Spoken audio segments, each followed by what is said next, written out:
This little neighbourhood wine bar, wine shop and food store complex has been a fixture on Jervois Road since the 1940s.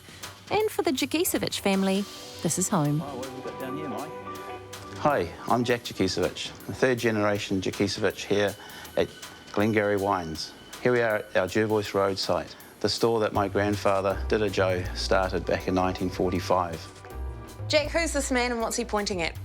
That's my, that's my grandfather, Dida Joe. I'm not too sure what he's pointing at. He's probably telling somebody off. Oh. That's standing outside the store here around 1980. He never left these premises right to the end, right to the last dying days. He lived here every day. He lived here.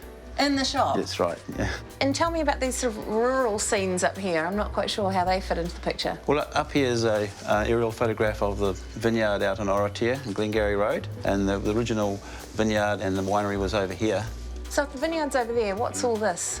At that stage, my father was growing strawberries, and that was how we made a living for many years. There wasn't much money in wine. You had to sell a minimum of 2 gallons. A whole case was the minimum of purchase to stop people buying small serves. But it wasn't until 1960 when the laws were relaxed, when single bottle sales came in. So in the 1970s, my Uncle Peter developed the store. This is the same corner we're standing here today, back in the 60s, Peter? On the right there. In those days, we used to run wine tastings in here, and we used to come in and chop up the cheese and serve wine tastings. And that's flash, cheese and wine? And this is a shot of one of the early wine tastings. A lot of people gathering around here, drinking, sipping wine, smoking cigarettes. Obviously, because that's what you did. Now, that's your granddad, Dida, yes. Dida Joe. OK, do we know who this man is? No, I couldn't name any of them, actually. What about this guy? He looks like he's having fun. Yes, that's Mr. Yellovich. He was a bit of a character.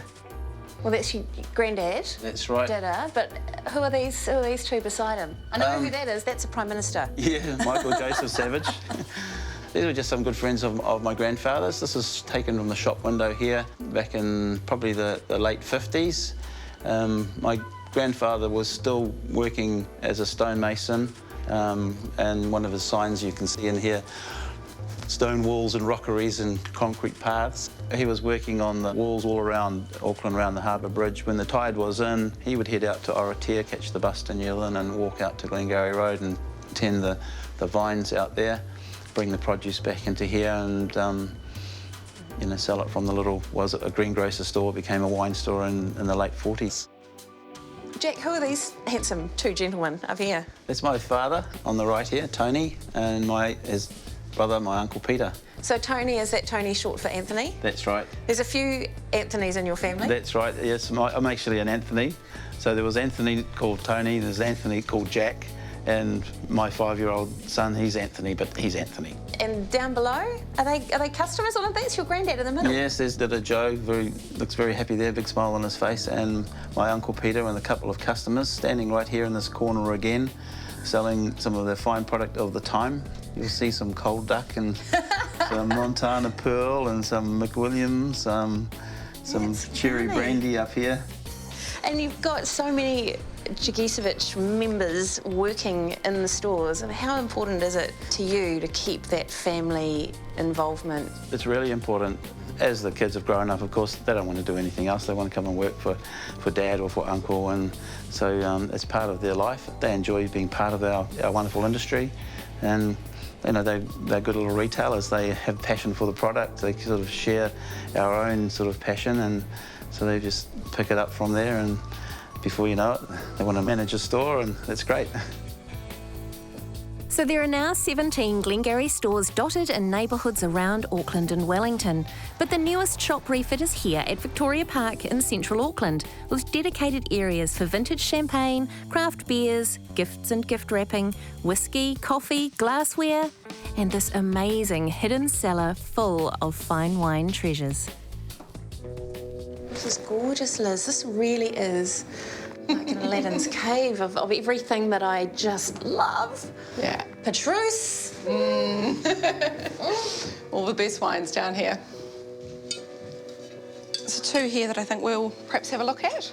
Oh, yeah, absolutely. I could just come and put a sleeping bag down here and live here. Gorgeous. Right, so what are we going to taste? Two wines.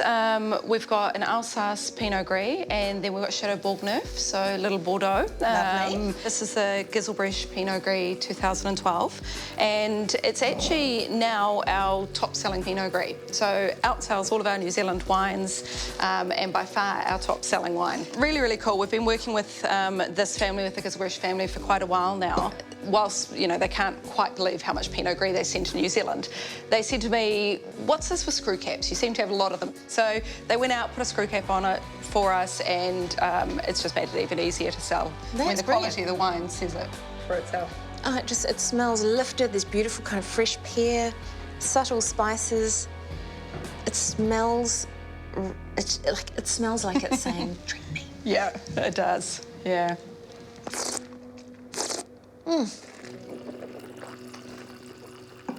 It's really juicy, but that's what Alsace is known for. These beautiful aromatic white wines, isn't it? Yeah, exactly. It's a region in the north of France, and its history has been sort of German, French, and changed back and forth. And the wines are really interesting. They sort of have that French class, but then that Germanic twist to them. And would this be one of your favourite parts of the business to work in, to just come down here into this little fine wine cave? Yeah, I really like the fine wine side of it, and the imported wine and the fine wine side of it is what I'm doing quite a lot of now. But to be honest, the part of working for Glengarry that I like the most is actually the retail side of it.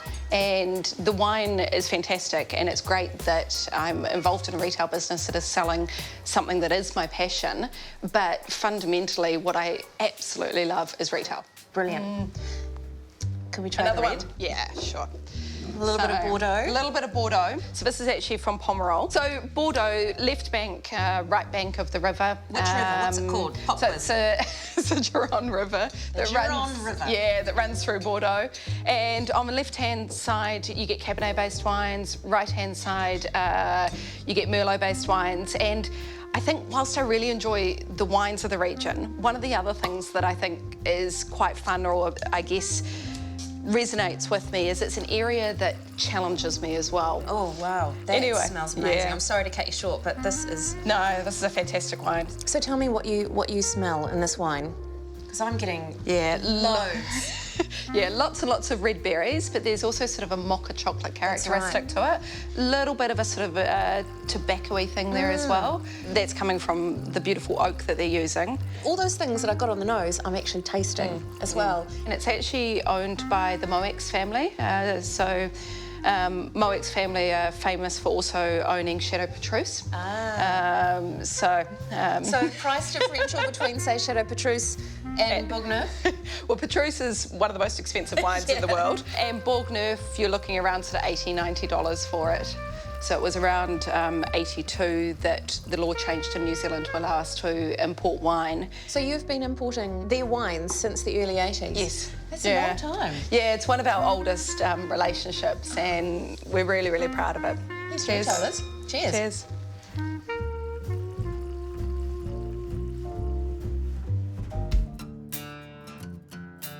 Jack's favourite part of the shop is definitely the malt whisky corner, as well as starting up the single malt club, which meets regularly for tastings. He has a special area in Victoria Park where he loves nothing more than to educate and share his encyclopedic knowledge about all things whisky. This is the Brook Laddie distillery. Brook Laddie. Yes, and you might look at the word and say Brook Laddich, but when you pronounce it the Gaelic way, when you got the two CHs, is Brook Laddie. Okay. Brook Laddie. Commonly known as the Laddie. All right, the Laddie, not And the ditch. The it's Laddie. a wonderful Isla distillery. This is the very first of the Isla barley, Right. which is grown on Isla, 100% Isla produced. And then this is their Scottish barley. They're very, very focused on only using Scottish ingredients. Fair enough. And if possible, only Isla ingredients. So But- the Scottish barley. Right. This has got a little bit more caramel and vanilla coming through. And it is quite sweet. Quite luxurious, isn't it? Well described. The one from Isla is very, very similar, but it's actually a little bit softer and a little bit lighter. I'm going to give this a nose. That's what one says when one is whisky tasting. It's really, I'm struggling to describe it. It's sort of lifted, sort of more floral, isn't it? Yeah, it's definitely, that you bang on. That's exactly how I described it when I first tried it. It's very much in that sort of ferny, heathery, floral sort of spectrum. A little less power. That's so different. Exactly. and the main difference, obviously, is the fact that the barley is grown right on the island. So they're getting the barley from Isla, they're getting the water from Isla, they bottle it on the distillery grounds, so that even the water that's cut down in the finish is from the same spring. From the same spring. Incredible. So it's 100% terroir. It's from Isla. They also make a Port Charlotte range, which is heavily peated. The peat is put into the fire when they malt the barley, and the little smoke particles will go right through the malting, the milling, the brewing, the distilling and the aging process and still be in the finished product. You will still have the pungent phenols from the smoke from the peat, which is basically nearly halfway to coal.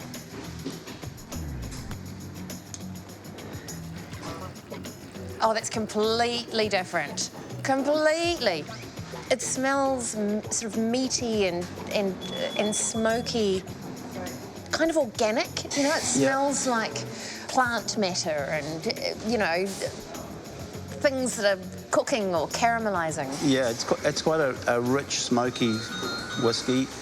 Sort of wood and cedar, even though it's 100% American oak. It just seems to have extracted a little bit more character out of the wood. It's really appealing. Like, I do want to take a sip. Is it too early for me to do that? I can have it. Slangevar. Slangevar, absolutely. This is really smooth.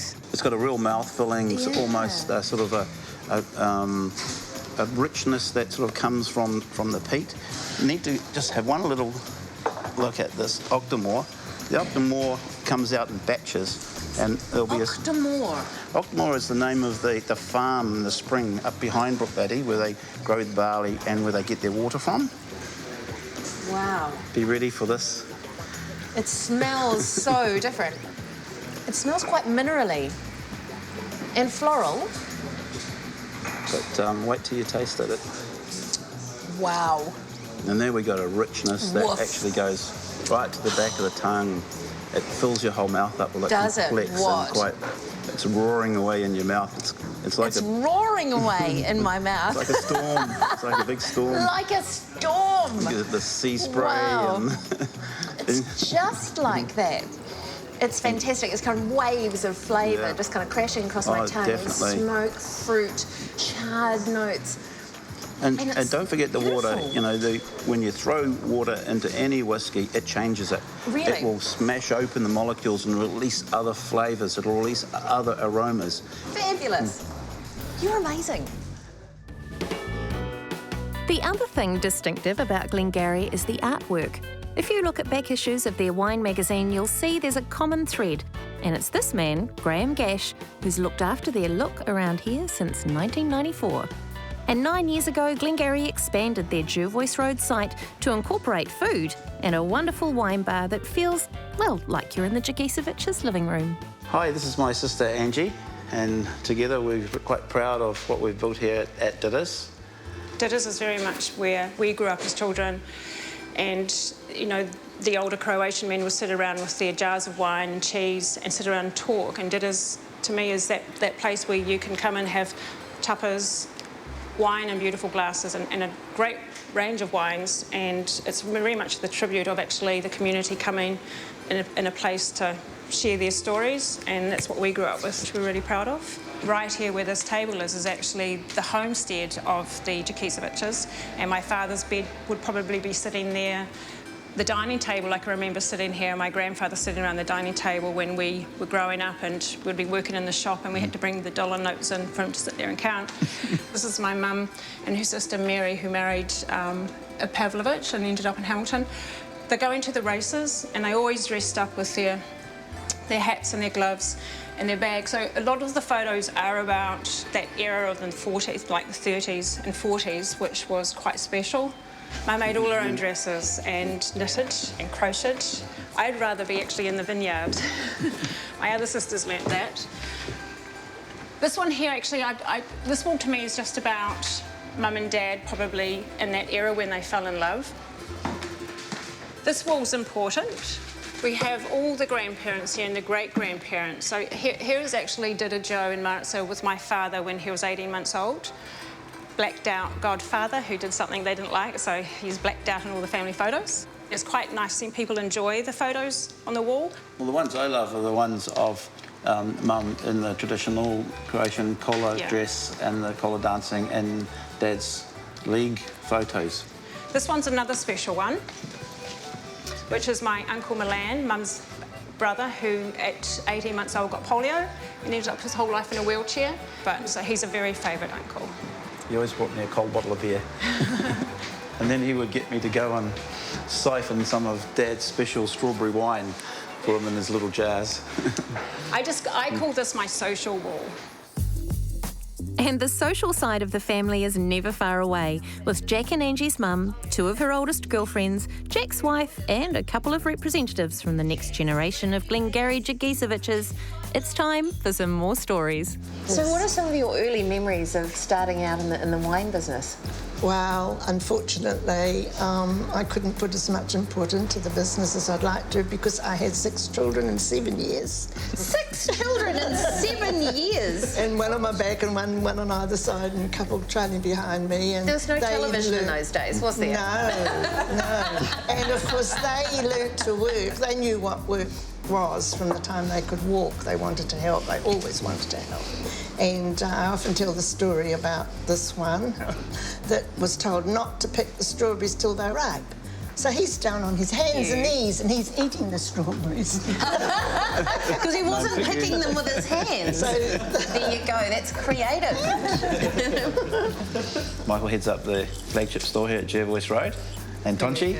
Hello. Tonchi. Tonchi. Love that name. Thank you.